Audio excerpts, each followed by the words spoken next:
On the Beach is set several years into the future, but its apocalyptic vision of Melbourne is placed firmly within the contemporary framework of the Cold War. We learn that events are taking place shortly after a nuclear war has devastated the Northern Hemisphere.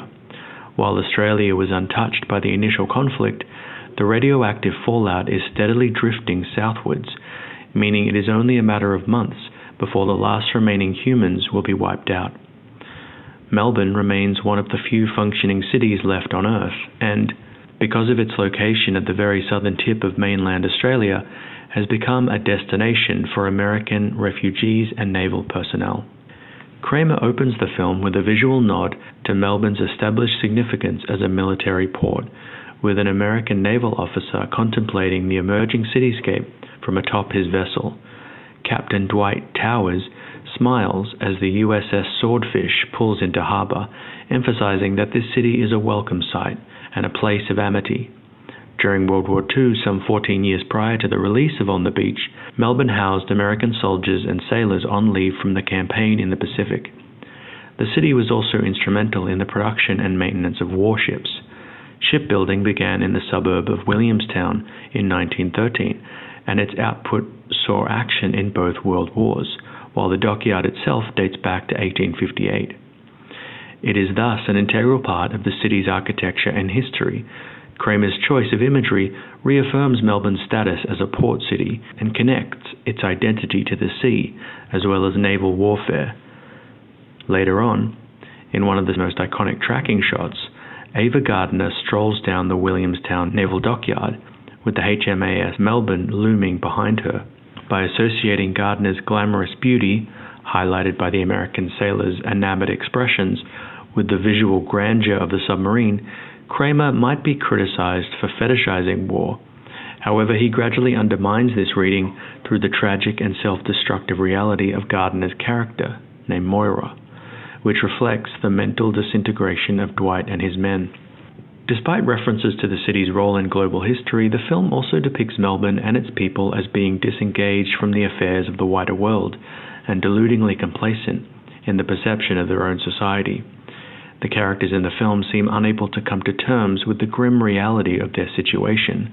They enjoy day trips by the beach, watching yacht races and frolicking in the sand, and by night they throw lavish house parties, where the older gentlemen puff cigars and quarrel over port rations. They plan gardening projects for the following year, despite the fact that the poisonous radiation will have arrived within a few months. In particular, the young Australian couple in the film seem to inhabit a deluded domestic bliss, with the strapping husband Peter dressed in pristine naval whites and gorgeous housewife Mary nursing a newborn baby within a serene, naturally lit household.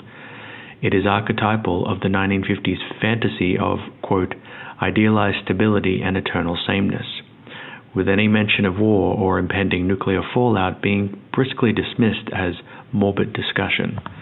Interestingly, we never actually see the child, perhaps because it embodies the doomed future of humanity, spoken of, nourished and nurtured, but invisible. Peter and Mary's resistance to facing their dystopic existence is paralleled by the American characters, who find themselves waiting out the apocalypse in Melbourne, a foreign city. Moira drowns her sorrows in alcohol and sarcasm, while Dwight continues to assert that his wife and son are waiting for him safely back in Connecticut, despite the fact that the state was atomically bombed. The version of Melbourne that Kramer has constructed is a negative utopia, a self-deceptive society which perceives itself as being a paradise while actually masking the destructive forces that threaten its longevity. It suggests a desire to, quote, retreat from history and the escape of the, quote, great wounds of the 20th century. On the Beach offers a critical assessment of 1950s Melbourne, from whence this grim vision is extrapolated. The film condemns the perception that Melburnians' remoteness, politically and geographically, removes them from the, quote, troubles faced by the rest of the world. It suggests that this complacency and indifference will inevitably lead to disaster.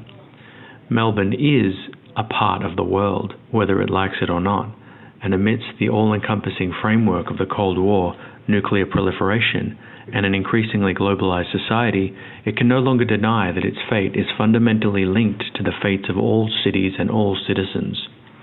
Ironically, Kramer's critique of complacency also exposes an inverse fear within the minds of Melbourne viewers, namely, that their city is indeed unimportant, insignificant, and indistinct, an anxiety perfectly probed by Gardner's aforementioned quote about Melbourne being the ideal, quote, end-of-the-world location. The film's opening is illustrative of this representational slipperiness, with no title cards, dialogue, or landmarks used to introduce audiences to the city. A more discerning viewer may recognize the Victorian Edwardian era architecture, and the recurring musical refrain of Waltzing Matilda does situate the film within Australia. But this is clearly not Sydney, because there is no harbour bridge or opera house, or anything particularly arresting to draw the eye, beyond generic grey buildings and bustling street grids. Kramer's camera has little interest in exploring Melbourne as a sociological or aesthetic entity, and like the weary American sailors, is simply, quote, pleased to be visiting a vaguely familiar country that offers few obstructions or differences.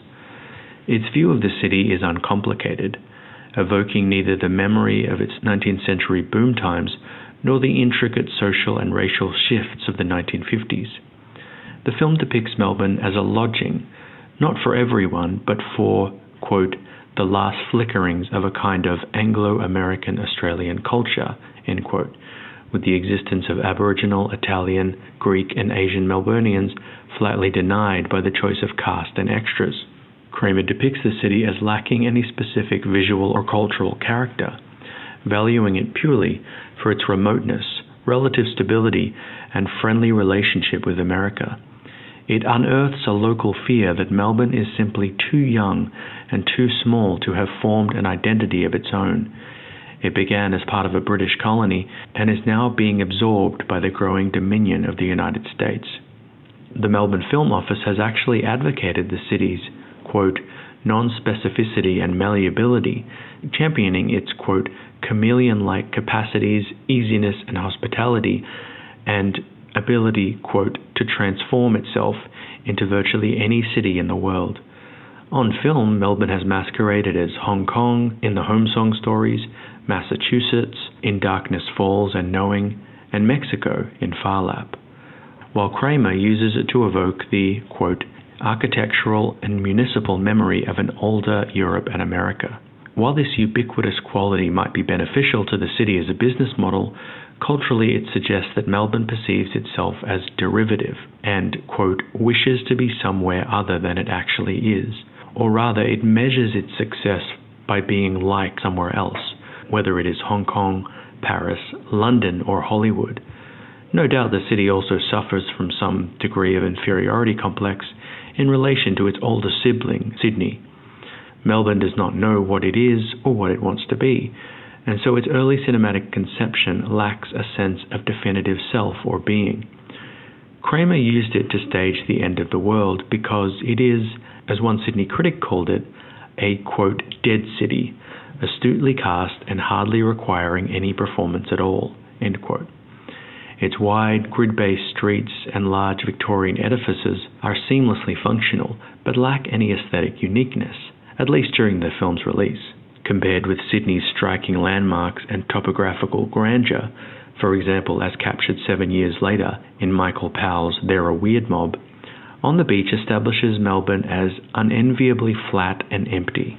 Consequently, the cinematic depiction of Melbourne's fall is a counterpoint to traditional images of urban cataclysm, which tend to emphasize mass death and destruction, and especially the annihilation of famous landmarks, such as the detonation of the White House in Independence Day, the buried Statue of Liberty in Planet of the Apes, or the perpetually burning Hollywood sign in Escape from LA.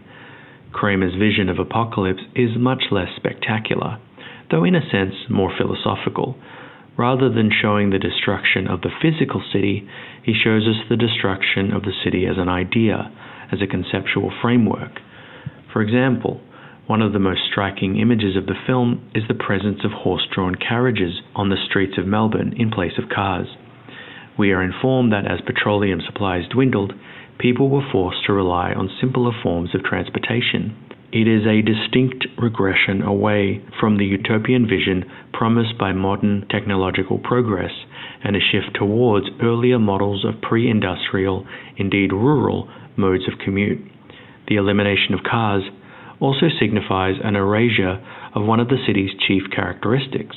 The traffic of Melbourne is a fundamental part of its functionality and form, as vital as the buildings which surround it. It is a permanent fixture of the city, a stream of light, noise, color, and movement which snakes its way through its otherwise static geometry. The absence of this spectacle and the presence of livestock is jarring, especially to present-day viewers whose conception of Melbourne streets has never been anything but a series of infinitely moving and reproducing vehicles. While horse-drawn carriages may have been used during the city's past, the viewer cannot help but associate them with country life. The realization is an assertion that, if there are inherent qualities to Melbourne's cultural character, they can be found within the city's movements rather than its monuments.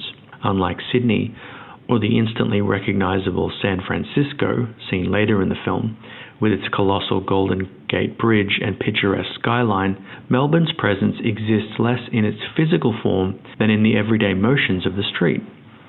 For example, despite the relative blandness of their surroundings, there is an unmistakable familiarity, at least for local audiences, as Dwight and Moira stroll down a bustling Elizabeth Street.